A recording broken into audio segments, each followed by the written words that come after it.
आज की कहानी रिटर्न गिफ्ट। रिया कॉफी का मग लेकर बालकनी में कुर्सी पर बैठकर अखबार पढ़ने लगी। अखबार पढ़ते पढ़ते पेज पलटा तो दूसरे पन्ने पर छपी खबरों पर निगाहें अटक गई। 70 साल की महिला से 22 साल के युवक ने रेप किया। एक 3 साल की बच्ची से 45 साल के आदमी ने रेप किया। अखबार मोड़ कर टेबल पर रख दिया रिया ने। हमेशा ही ऐसी खबरें पढ़ती आई है।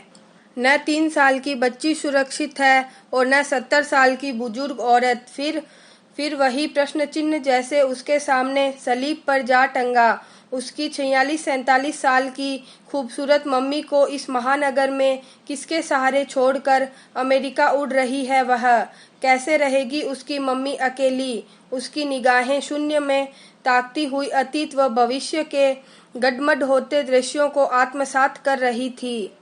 पिछले कई दिनों से वह इसी उधेड़ बुन में थी। उसकी मम्मी की उम्र तब 22 ही रही होगी शायद जब वह पैदा हुई, और वह इस समय 24 साल की है। देखने वाले उन दोनों को बहनें भी कह देते हैं। उसकी सहेलियां जब उसकी मम्मी की सुंदरता की तारीफ करती है तो उसे रश्क होता है। वह खुद भी सुंदर है पर अपनी मम्मी जितनी नहीं। 10 साल पहले पापा एक रोड एक्सीडेंट में अलविदा कह गए थे। मम्मी बैंक में जॉब करती थी। आज सोचती है कैसे संभाला होगा मम्मी ने तब सब कुछ, पर अभी तक उनके पास संभलने के लिए, उलझने के लिए रिया के रूप में एक बहुत बड़ा कारण था। पर उसके जाने के बाद बहुत चाहा उसने कि शिवम यहीं जॉब पकड़ ले, पर शिवम पर तो विदेश जाने का भूत सवार था। मेधावी आईआईटी इंजीनियर शिवम के लिए नौकरियों के कई ऑफर थे। उसके न चाहने के बावजूद भी उसने एक बहुत बड़ी अमेरिकन कंपनी में नौकरी का ऑफर स्वीकार कर लिया था और उसकी मम्मी से मिलकर शादी की डेट फिक्स कर वह अमेरिका उड़ गया था। 3 महीने हो गए थे शिवम को गए और 3 महीने बाद उनकी शादी थी। शिवम जब अमेरिका जाने की तैयारी कर रहा था तब कितना लड़ी थी रिया उससे। अगर तुम मेरी जगह पर होते शिवम, तो क्या यूं अकेले छोड़कर चले जाते अपनी माँ को। देखो रिया, शिवम थोड़ी देर सोचकर बोला था, किसी की भी जिंदगी किसी के लिए नहीं रुकती। अभी मेरे माता पिता दोनों हैं, कल को कहीं। उसने बात अधूरी छोड़ दी थी। कई लोग रहते हैं ऐसे। क्या कर सकते हैं बच्चे भी। क्या अपनी उन्नति के रास्ते बंद कर दें। पर मेरी मम्मी को देखो शिवम, अभी 35 की लगती है। किसके सहारे रहेगी वो अकेले। मैं तुमसे प्यार करती हूँ, तुम्हें नहीं छोड़ सकती हूँ, लेकिन मम्मी की चिंता मुझे वहाँ भी चैन से नहीं रहने देगी। एक आइडिया है। शिवम के होठों पर स्मित मुस्कान खेल गई थी। क्या? मम्मी इतनी सुंदर और यंग लगती है, तुम उनकी दूसरी शादी के बारे में क्यों नहीं सोचती। शिवम, क्रोध में उसके नथुने फड़कने लगे थे। गुस्सा करने की बात नहीं है डियर, जरा ठंडे दिमाग से सोच कर देखो। तुम्हें सिर्फ उनकी सुरक्षा की चिंता है, उनकी दूसरी जरूरतों के बारे में तुम नहीं सोच रही हो। अकेले रहने की दूसरी भी तो मुश्किलें हैं। जरा ठंडे दिमाग से सोच कर देखो रिया। पुरुष अकेला हो तो रिश्तेदार भी कोई रिश्ता सुझा देते हैं।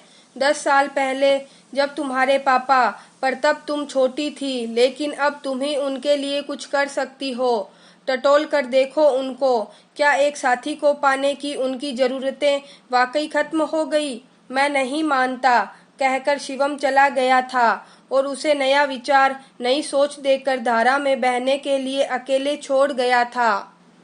पिछले 3 महीने से वह इसी कश्मकश से गुजर रही थी। ऑफिस में हो या बाहर, कहीं भी मिल गए अकेले पुरुष को वह इस नज़र से देखने लग जाती। क्या वह उसका पिता बनने के काबिल है। उसकी सोच बहुत ही अजीब हो चली थी आजकल। क्या सचमुच हो सकता है ऐसा जैसा शिवम ने कहा। मम्मी उसे खोया खोया देखकर छेड़ देती। शिवम की याद आ रही है क्या। वह मम्मी को निहारने लगती। क्या मम्मी का दिल भी करता होगा किसी को याद करने का। सादगी से रहने वाली मम्मी के लिए उसने इस बीच कई ब्राइट कलर की साड़ियाँ ले डाली थी। इतनी ब्राइट कलर की साड़ियाँ, तू ले जा इन्हें, मैं कहाँ पहनती हूँ। मम्मी देखकर बोली थी, पर अब पहनिए मम्मी, कितनी सुंदर लगेंगी आप। क्या करना है मुझे सुंदर लगकर। मम्मी ने सारी साड़ियाँ अलमारी में टांग दी थी। तू जब जब इंडिया आएगी तब तब पहनना, वैसे भी तेरे मतलब की साड़ियाँ हैं। मम्मी जब तैयार होती है तो वह जिद करके आईलाइनर लगा देती और बिंदी भी। ये क्या करने लगी है तू आजकल, मम्मी उसे थपक देती। क्यों, क्या आपका मन नहीं करता सजने का। क्या करना है अब सजकर, सास बन रही हूँ। कौन कहेगा कि आप सास बन रही है, कहने से क्या होता है। हूँ तो न, उसे लगता। मम्मी कहती नहीं पर कहना चाहती है, कौन है जिसके लिए सजूं। शिवम की बातों ने मम्मी को देखने का उसका नजरिया ही जैसे बदल डाला था। वह उन्हें एक माँ से इतर एक औरत के रूप में देखने लगी थी और एक औरत समझकर उनकी इच्छाएं, अनिच्छाएं, जरूरतें, भावनाएं अनायास ही महसूस करने लगी थी। किससे कहे अपने दिल की बात, कहाँ से ढूंढे अपने लिए पिता, माँ के लिए साथी। किसी से भी कहेगी तो हंसेगा उस पर। जिसने उसे दिशा दी वह तो 7 समुंदर पार उड़ गया। उससे जब वीडियो कॉल होती है तो मम्मी भी आसपास ही होती है। एक दिन उसने झोंक में शिवम से पूछ ही डाला मैसेज करके। बोल तो दिया, मम्मी की शादी करा दो, पर क्या इतना सरल है। कहाँ से ढूंढूं अपने लिए पिता। मैट्रिमोनियल साइट पर बायोडाटा डाल दो मम्मी का। छूटते ही शिवम का मैसेज आ गया। क्या, वह चौंक गई। हाँ, सही कह रहा हूँ, मैट्रिमोनियल साइट पर बायोडाटा डाल दो। जो रिश्ते पसंद आए उनकी छानबीन खुद कर लेना। जो आखिर में पसंद आए उससे पहले खुद मिल लेना, फिर मम्मी को तैयार करना। कैसे, वो तुम जानो, फिर उससे उनको मिलवा देना। सिंपल। शिवम के लिए हर बात कितनी सिंपल होती है, पर क्या इतना सरल है अपनी माँ को शादी के लिए मनाना, समझाना। सुनते ही चांटा पड़ने की भी नौबत आ सकती है। वह अपनी सोचों में उलझी हुई थी कि उसकी मम्मी मनीषा बाहर आ गई। यहाँ क्या कर रही है इतनी देर से, ऑफिस नहीं जाना है। ओह, वह चौंक गई। मम्मी बैंक जाने के लिए तैयार खड़ी थी। लंबी छरहरी गोरी मनीषा की काया अभी भी सुगठित थी। बैंक में भी कई लोग आकर्षित हो जाते होंगे मम्मी की तरफ, पर मम्मी का तटस्थ स्वभाव उनके चारों तरफ एक लक्ष्मण रेखा हर समय खींचे रखता है। नहीं मम्मी, आज कुछ थकान सी हो रही है, छुट्टी लूंगी, अभी मेल कर देती हूँ। तूने बताया क्यों नहीं, तेरे लिए लंच बना देती। तबीयत ठीक है, मनीषा रिया का माथा छूते हुए बोली। तबीयत ठीक है, लंच मैं मैनेज कर लूंगी, आप फिक्र मत कीजिए। मनीषा चली गई। कुछ देर वैसे ही बैठी रही रिया, फिर लैपटॉप उठाकर डाइनिंग टेबल पर बैठ गई। एक अच्छा सा बायोडाटा तैयार किया मनीषा का। फिर शादी.com पर प्रोफाइल बनाकर कंपनी की शर्तों को पूरा कर मनीषा का बायोडाटा व फोटो डाल दी और साथ में अपना मोबाइल नंबर भी दे दिया। सब कुछ कर तो दिया, पर दिल अजीब सी घबराहट से भर गया। मम्मी से पूछे बगैर इतना बड़ा कदम उठा रही थी, पर दुनिया में एक उसकी मम्मी ही तो अकेली नहीं थी जिनके लिए वह साथी ढूंढ रही थी। शाम तक अच्छे बुरे रिश्तों के प्रस्तावों के ढेर लग गए। मम्मी के सो जाने के बाद उसने सब चेक किए, पर कोई पसंद नहीं आया। कई कई प्रस्ताव आते पर उसे एक भी पसंद नहीं आता। कई दिन बीत गए, उसे मायूसी होने लगी। बोलना कितना सरल है और करना कितना मुश्किल।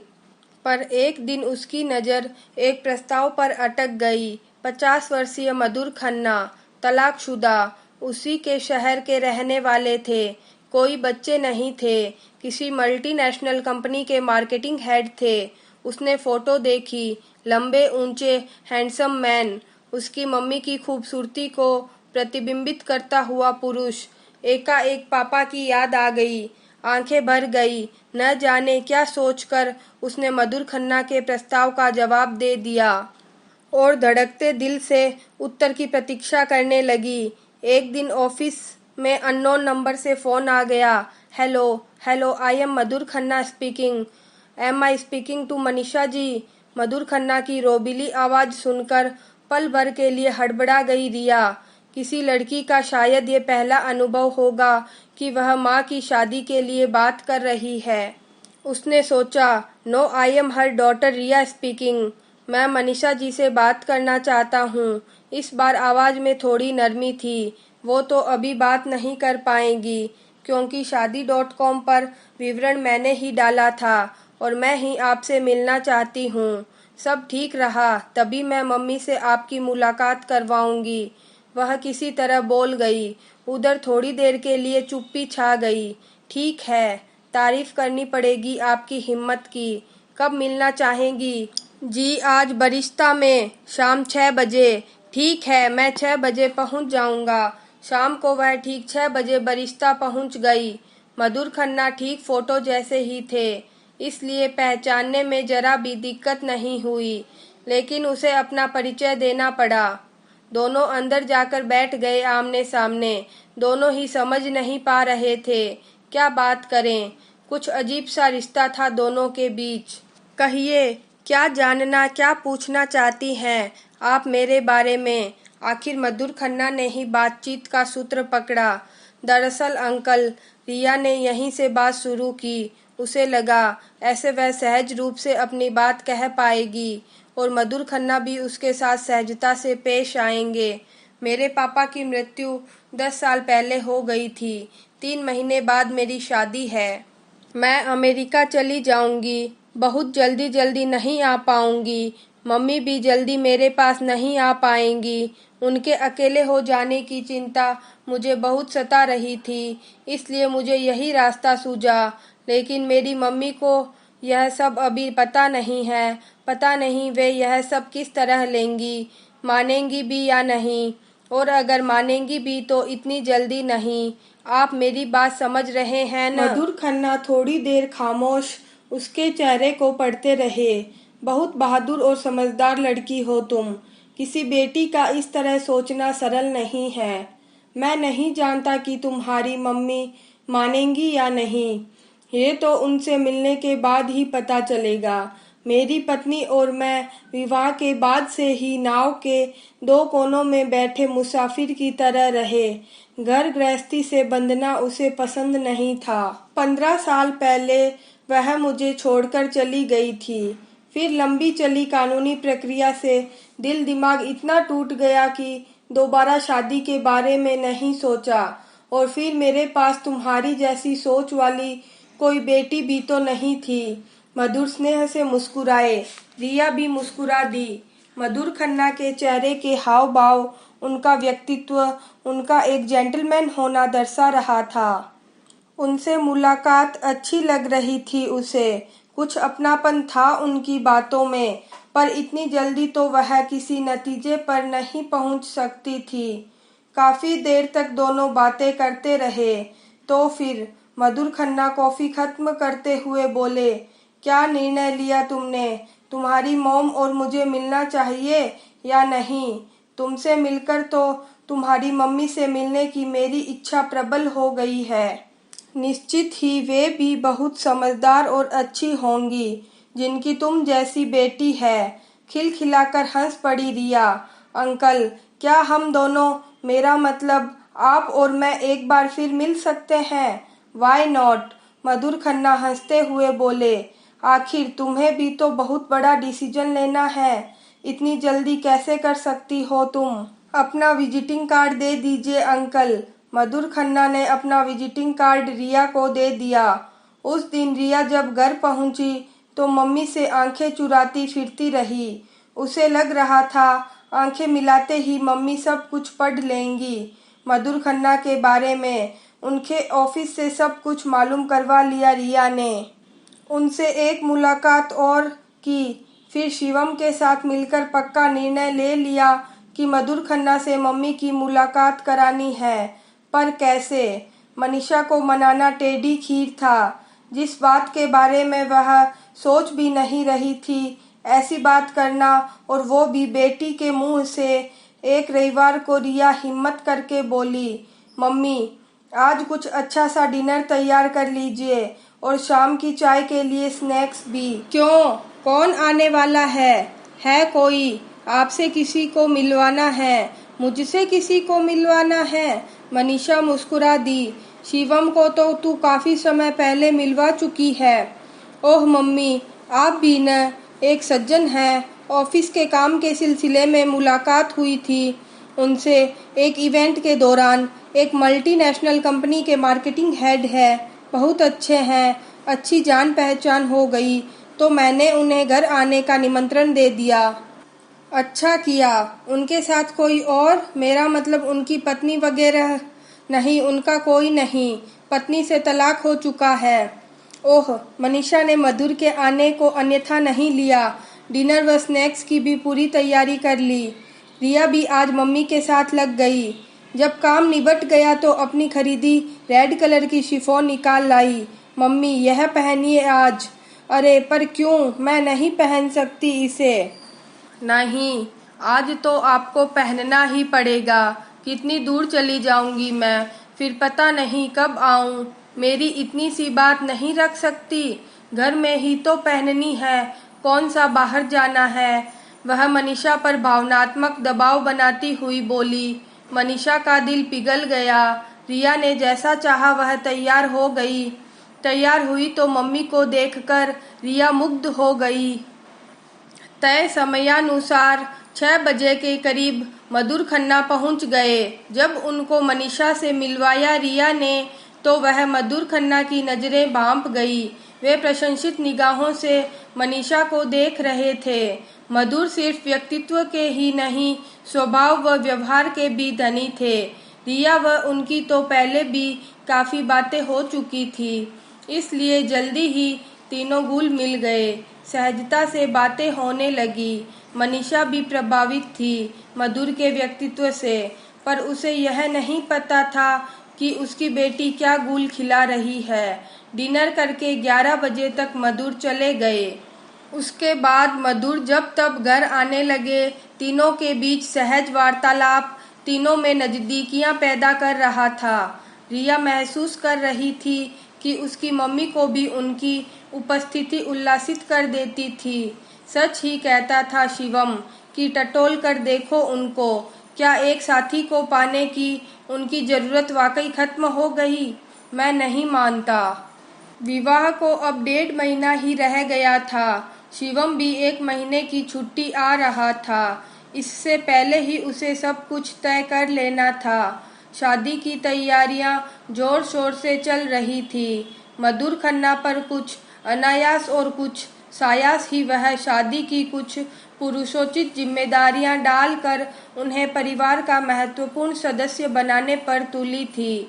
मनीषा भी कई कार्यों के लिए न चाहते हुए भी उन पर निर्भर रहने लगी थी। एक दिन रात में मनीषा सोफे पर बैठी शादी में होने वाले खर्चे का हिसाब किताब लगाने में व्यस्त हो कागज पत्रों में उलझी हुई थी। रिया ने 2 कप कॉफी बनाई और उसकी बगल में बैठ गई। कॉफी का कप पकड़ाते हुए बोली, सारी जमा पूंजी लुटा रही हैं मम्मी। क्या जरूरत थी इतना तामझाम करने की? शिवम ने तो कहा था कोर्ट मैरिज करके दोनों फैमिली एक कंबाइंड रिसेप्शन दे देते हैं, पैसा भी कम खर्च होता और काम भी। तुझे खर्चे की फिक्र क्यों हो रही है? तेरे लिए नहीं करूंगी तो किसके लिए करूंगी? ममता से मुस्कुराती मनीषा कॉफी का घूंट भरते हुए बोली। रिया थोड़ी देर चुप रही, फिर लाड से उसके गले में बाहें डालती हुई बोली, मम्मी। उसका भावुकता में भीगा स्वर सुनकर मनीषा चौंक कर उसको देखने लगी। मम्मी, इतना कुछ कर रही हैं आप मेरे लिए। मैं भी आपको एक रिटर्न गिफ्ट देना चाहती हूँ, पर वादा कीजिए आप इनकार नहीं करेगी। अरे अब और कितने गिफ्ट देगी? साड़ियों से अलमारी भर दी है तूने और मैं तो अब पहन भी रही हूँ, पर मुझे मालूम है जब मैं चली जाऊंगी तो आप फिर से इन साड़ियों को अलमारी में लटका देंगी। कोई बात नहीं, जब तू आएगी तब फिर पहन लूंगी। मनीषा कॉफी खत्म करती हुई बोली, लेकिन मैं आपको ऐसा गिफ्ट देना चाहती हूँ जिससे आप ये साड़ियाँ हमेशा पहने, मेरे पीछे भी। अच्छा, ऐसा क्या देना चाहती है तू मुझे? मनीषा हंसने लगी। खन्ना अंकल, वह जोंक में बोल गई। खन्ना अंकल, भौचक्की मनीषा ने विस्फारित हो रिया के चेहरे पर अपनी क्रुद्ध दृष्टि तान दी। तेरा दिमाग तो सही है, बिल्कुल सही है। जब से मेरे अमेरिका जाने की बात आई, तब से आपकी चिंता खाए जा रही है मुझे। आप अकेले कैसे रहेंगी? बहुत बड़ी हो गई है तू, बड़ी बड़ी बातें करने लगी है। इतने सालों तक नहीं रही मैं अकेली, जब तू छोटी थी। आज मिस्टर खन्ना सामने आ गए तो तेरे दिमाग ने खिचड़ी पकानी शुरू कर दी। यह खिचड़ी अचानक नहीं पकी मम्मी। खन्ना अंकल मुझे अचानक नहीं मिले, इसके लिए पूरी कोशिश की मैंने। मैं और शिवम दोनों चाहते हैं कि आप दोबारा शादी कर लें। रिया पूरी बात बताते हुए बोली। लेकिन क्यों? इसकी जरूरत क्या है? शिवम का नाम सुनकर भी उसके क्रोध की तीव्रता कम न हो पा रही थी। तुम दोनों चले जाओ और मैं अपने समाज व अपने परायों से मुंह छिपाती फिरूं। कौन अपने पराये और कौन सा समाज मम्मी? हम ही तो हैं आपका समाज, आपके अपने पराये। मेरी ससुराल वाले, मेरे फ्रेंड्स, आपके फ्रेंड्स, कोई भी तो इतना पुरातन पंथी नहीं है। बाकियों को भूल जाइए, धीरे धीरे सब ठीक हो जाता है। सोचिए मम्मी, आज रात भर सोचिए, तोल कर देखिए दोनों जिंदगियां, एक बिल्कुल अकेली तो दूसरी खन्ना अंकल के साथ, कौन सी अच्छी लगती है? दूसरों के बारे में मत सोचिए, अपने दिल की सुनिए, अपनी जिंदगी के बारे में सोचिए। खन्ना अंकल भी अब इस विषय पर बात आगे बढ़ाना चाहते हैं। रिया उठकर अपने कमरे में चली गई। न रिया और न मनीषा ही सो पाई उस पूरी रात। दूसरे दिन मनीषा को अपेक्षाकृत शांत मूड में देखा रिया ने। दिल किया बेटी की तरह गले लगा ले मम्मी को। तैयार होकर दोनों अपने अपने ऑफिस चले गए। उस दिन रिया की विदाई थी ऑफिस से। शाम को रिया ऑफिस से जल्दी घर आ गई। थोड़ी देर में मनीषा भी आ गई। अभी भी रात की बात का तनाव दोनों के चेहरों से उतरा नहीं था। मम्मी, आप भी अब छुट्टी ले लीजिए, दोनों तरफ का काम बहुत हो जाता है। मनीषा को पानी का ग्लास पकड़ाती रिया वातावरण को सहज बनाने की गरज से बोली। हाँ, आज अप्लाई कर दिया है मैंने छुट्टी के लिए। तभी डोरबेल बज उठी। मनीषा चिहुक गई। मम्मी, थोड़ा फ्रेश हो जाइए, रिया धीरे से बोली। खन्ना अंकल आए हैं शायद, कहकर वह दरवाजा खोलने चली गई। वापस आई तो मनीषा अपनी जगह पर अचल बैठी थी। रिया अलमारी से साड़ी निकालकर मनीषा के हाथ में पकड़ाती हुई बोली। मम्मी, प्लीज चेंज कर लीजिए। मनीषा ने यंत्रवत साड़ी पकड़ ली। रिया कॉफी बनाने किचन में चली गई।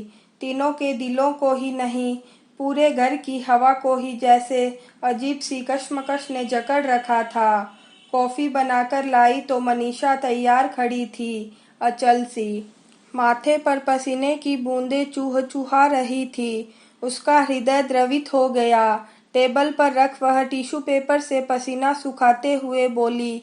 इतना मत घबराइए मम्मी, वे खन्ना अंकल ही तो है, रोज ही तो मिलती है आप उनसे। कितना देख परख चुकी हैं उनको। सब अच्छा रहेगा। आप कुछ भी गलत नहीं कर रही है, विश्वास कीजिए मेरा, आपकी बेटी कह रही है। मनीषा ने नजर भर उसे देखा, जैसे इत्मीनान कर लेना चाहती हो। रिया ने गर्दन हिलाई और कॉफी की ट्रे मनीषा के हाथ में पकड़ा दी।